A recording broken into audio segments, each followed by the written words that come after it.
Hi everyone.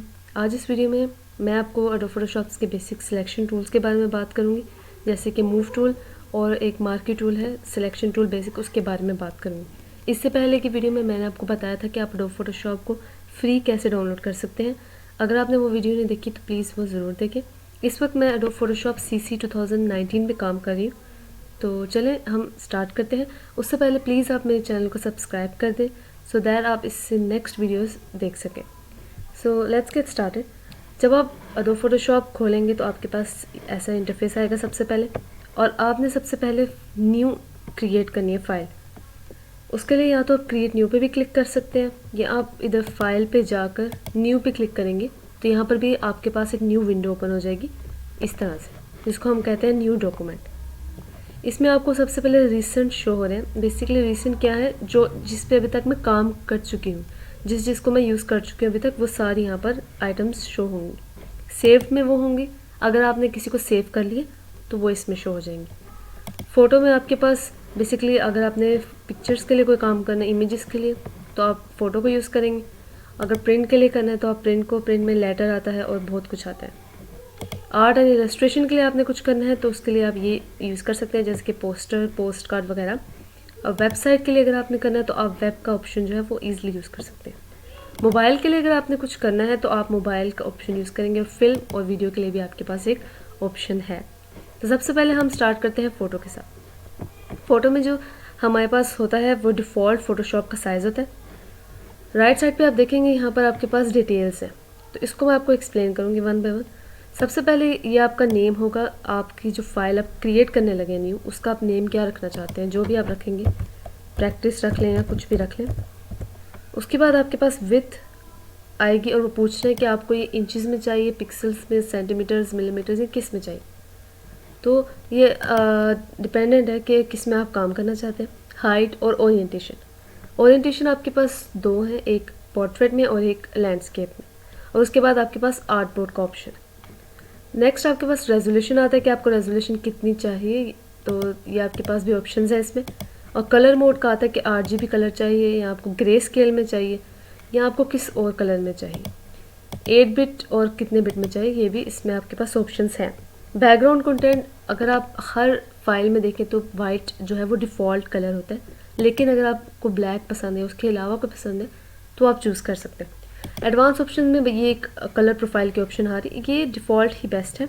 तो मैं आपको सबसे पहले ओरिएंटेशन का दिखाऊं। सपोज़ आप पोर्ट्रेट की ओरिएंटेशन को सिलेक्ट करते हैं और क्रिएट करते हैं, तो क्या ओपन होता है।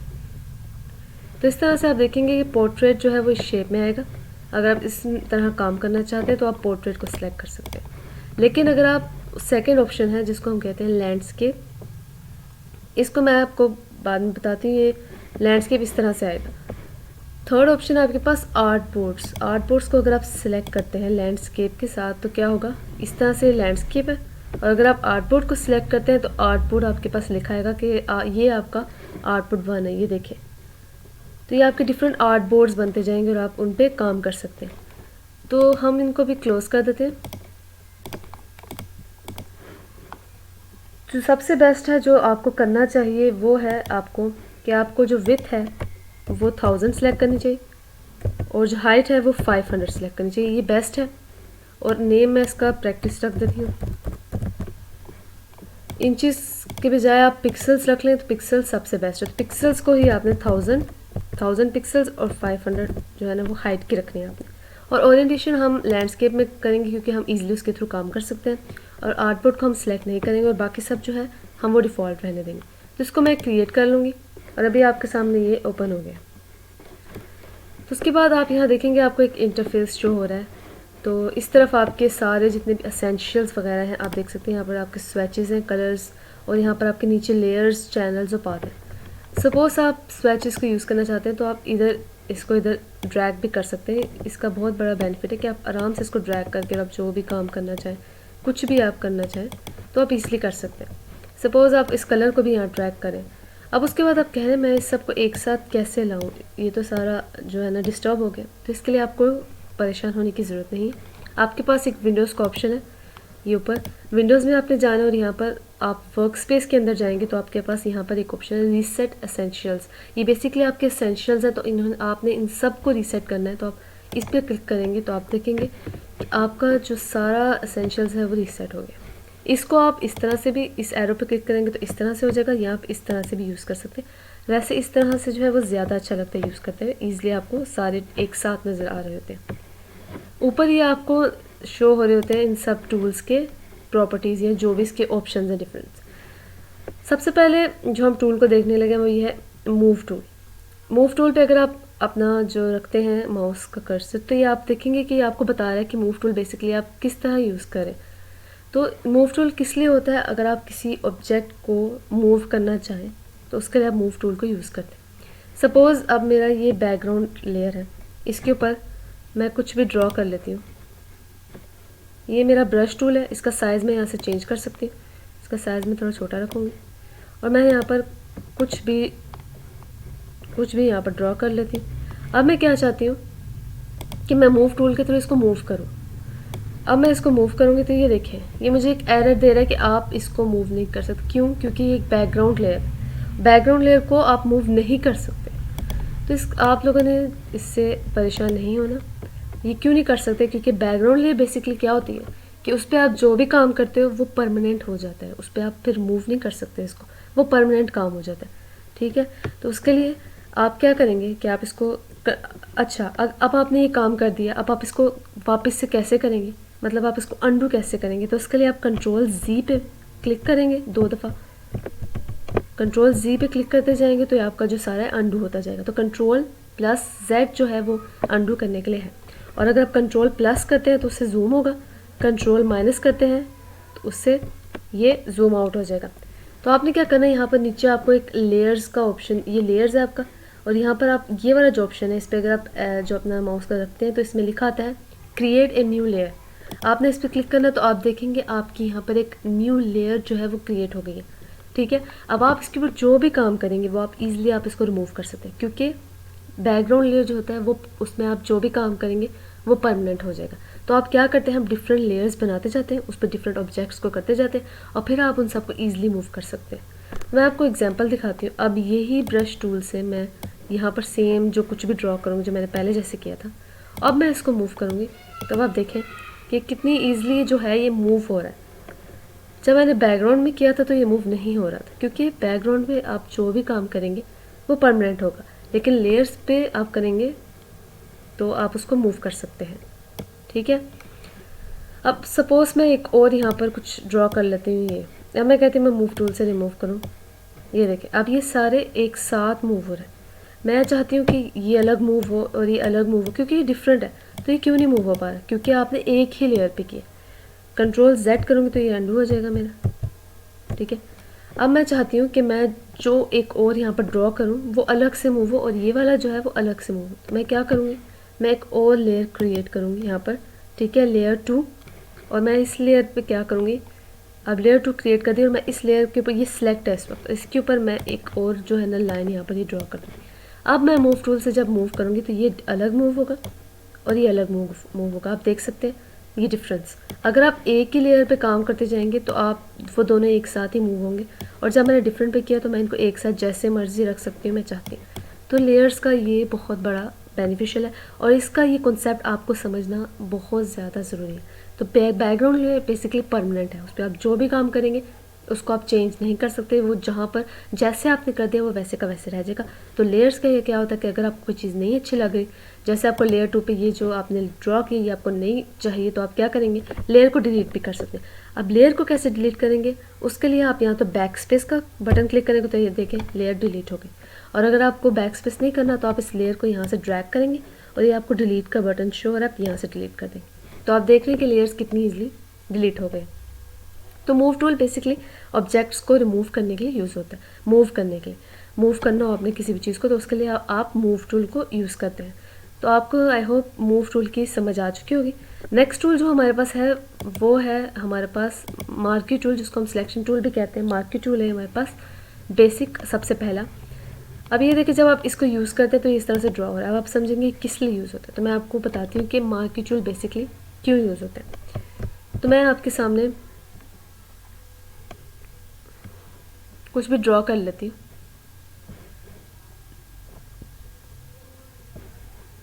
सपोज मैं ब्रश टूल से कुछ भी ड्रॉ कर रही, मैं इसका साइज़ जो है वो बड़ा कर लेती हूँ, थोड़ा और कर लेते हैं ब्रश टूल।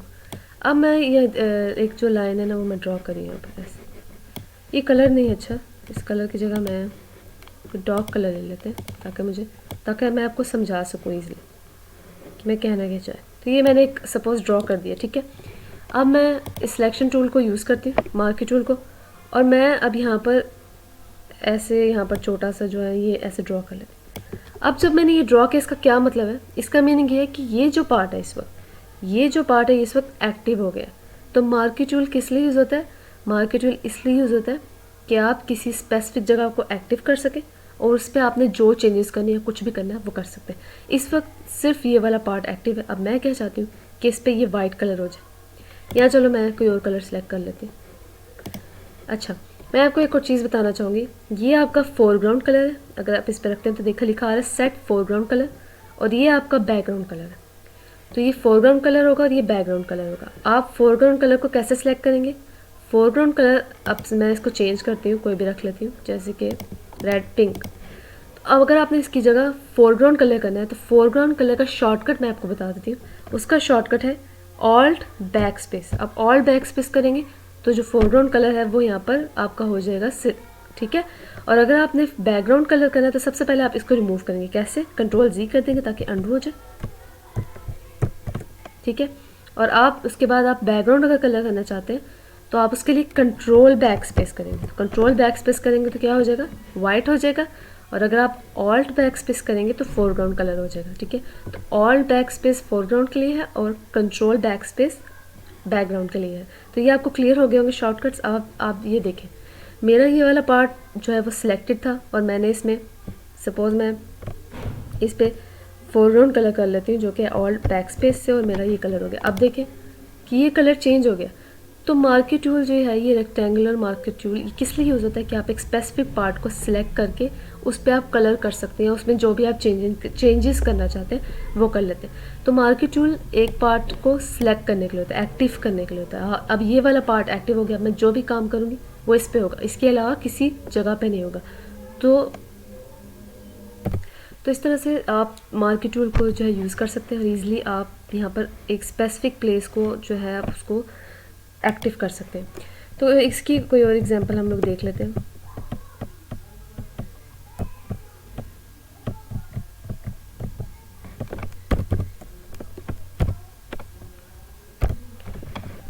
आपको यहाँ पर मैं एक और चीज़ बताऊँगी कि यहाँ पर आपके पास इलिप्टिकल मार्की टूल भी है, बस वो थोड़ा सा डिफरेंट है कि उसमें ये शेप आपके पास आ रही। ओके, ये आप देख लें।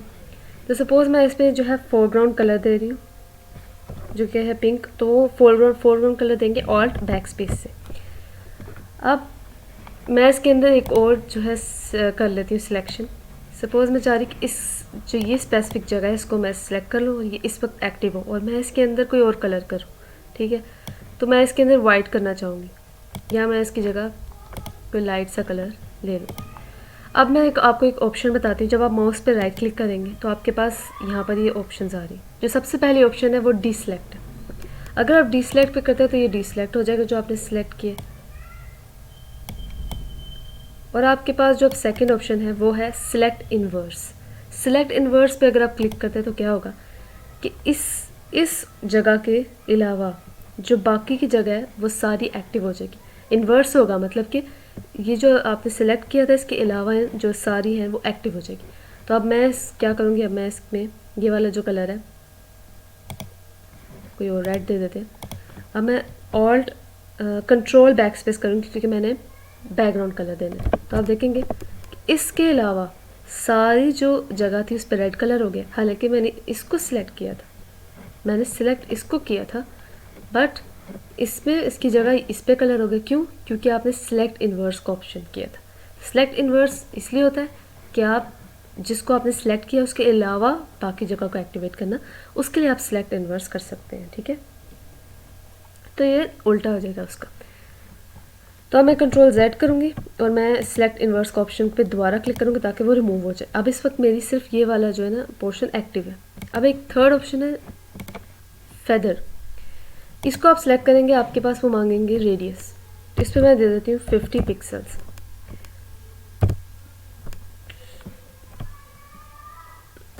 इसकी जगह मैं रेक्टेंगुलर मार्किंग से समझाती हूँ आपको ज़्यादा अच्छा समझे। अब मैं फेदर का ऑप्शन सेलेक्ट करती हूँ और 50 सेलेक्ट करती हूँ, तो आप देखेंगे कि कितना स्मूथ हो गया। इसकी शेप चेंज हुई, लेकिन ये शेप चेंज नहीं, ये स्मूथ हो गया आप कह सकते हैं। अब मैं इसकी जगह रेड कलर करती हूँ, कंट्रोल बैक स्पेस, तो आप देखेंगे कितनी स्मूथनेस है। ये देखिए स्मूथनेस, देखें इस कितनी स्मूथनेस आ गई इसमें। तो फेदर इसलिए यूज़ होता है कि आप इस तरह से इस तरह का जो है स्मूथनेस ला सके, तो फेदर आप इसलिए यूज़ कर सकते हैं। अगर मैं दोबारा से कंट्रोल Z करते हैं और फेदर मैं चेंज करती हूँ, मैं इसकी जगह 60 कर लेते हैं, तो ये देखिए ये और स्मूथ हो गया। जितना मैं करती जाऊँगी उतना स्मूथ होता जाएगा, स्मूथ होता जाएगा। ये देखिए, तो फेदर आप इसलिए यूज़ करते हैं। तो ये आप देख सकते हैं किस तरह से ये इसमें कितना अच्छा लग रहा है, थोड़ा चेंजिंग लग रहा है, तो फेदर आप इसलिए यूज़ कर सकते हैं। अब मैं आपको एक और एग्जांपल दिखाना चाहूँगी।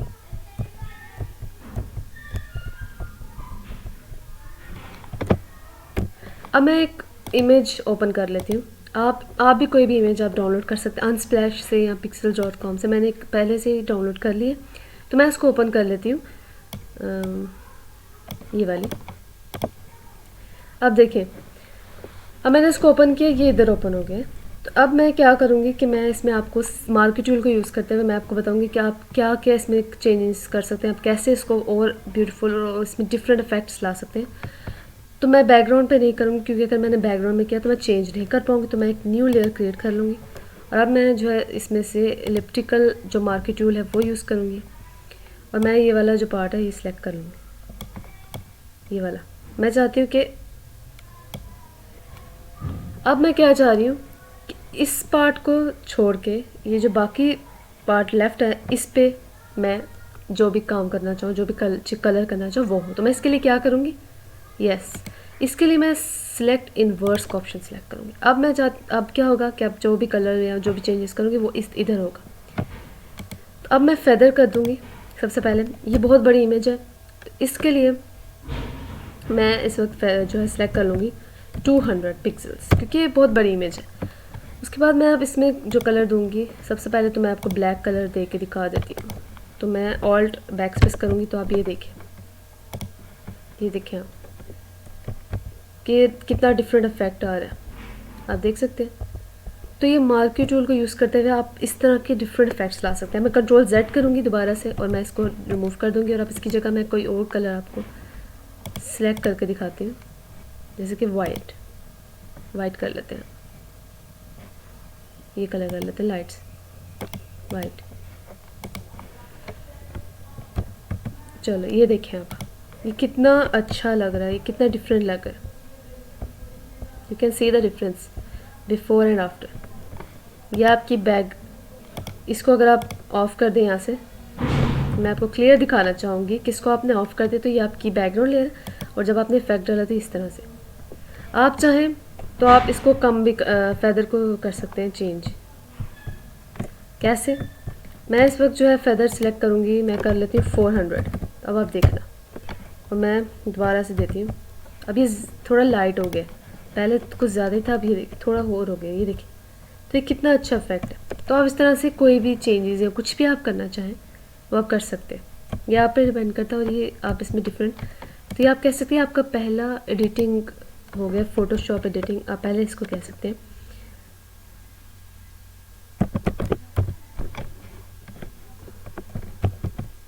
ये देखें, it is looking so nice and different, आप देख सकते हैं।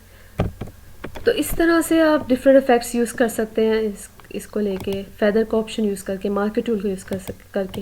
तो आई होप आज के ट्यूटोरियल में आपको मार्की टूल के बारे में बहुत अच्छे से समझ आ गया होगा, और आप इसके थ्रू डिफरेंट इफेक्ट्स कर सकेंगे। अगर आपको मेरा ट्यूटोरियल अच्छा लगा है तो प्लीज़ मेरे चैनल को सब्सक्राइब कर दें ताकि आप इससे जितनी भी नेक्स्ट वीडियोज़ होंगी वो आप देख सकते हैं। तो थैंक यू।